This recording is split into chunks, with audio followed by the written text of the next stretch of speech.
Hello friends, कैसे हैं आप सब? आप सभी डिवाइनली ब्लेस्ड है। चलिए हम अपनी एनर्जी कनेक्ट करते हैं। हरिओम तत्सत, हरिओम तत्सत, हरिओम तत्सत। देखते हैं माँ आदिशक्ति भवानी आपको क्या बताना चाहती है। जो बताएगी माँ स्वयं बताएंगी।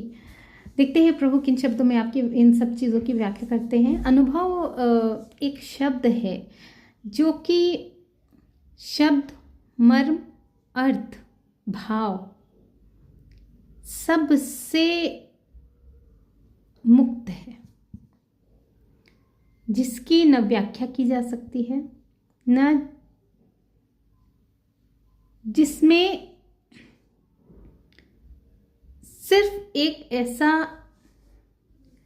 एहसास, ऐसा महसूस करने की सिर्फ क्षमता होती है जिसकी अभिव्यक्ति नहीं हो सकती है, जिसकी व्याख्या नहीं हो सकती है। और अगर हम शरीर को इसका उपकरण मानते हैं, आत्मा का उपकरण मानते हैं और आत्मा में स्थित होने की बात करते हैं, तो भी ये शरीर के कर्म जो हैं अपने आप स्वतः चलते रहते हैं। यहाँ पे कर्म इंद्रियां जो है अपने कार्य करती रहती है। ये इससे मुक्ति किसी को नहीं है कि आप चाह के रोक देंगे। तो अगर इस शरीर पे कुछ घटित होता है तो जो लोग अनुभव प्राप्त करके आत्मा में स्थिर हो गए होते हैं, उन पे जो ये कर्म का जो प्रभाव, जो शरीर के अंदर स्वतः कर्म हो रहे हैं, उसका प्रभाव सिर्फ इतना ही पड़ता है कि वो जानते हैं कि इस शरीर में कष्ट है, लेकिन महसूस भी करते हैं कि उस शरीर में कष्ट है, लेकिन ये जानते हैं कि ये शरीर ही हमारा नहीं है, तो पीड़ा कैसे हमारी हो सकती है।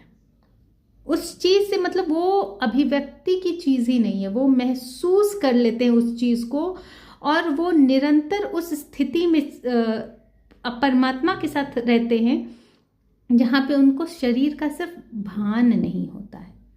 जैसे कि शरीर पे अगर कुछ रेंग रहा है तो वो स्वतः ही इंद्रियां उसको हटा देंगी, लेकिन उसके तरफ उसका ध्यान नहीं जाएगा, उसके तरफ वो ये नहीं सोचेगा कि अब क्या हो रहा है, इससे क्या बदलाव आए, ये नहीं सोचेगा। और वही जब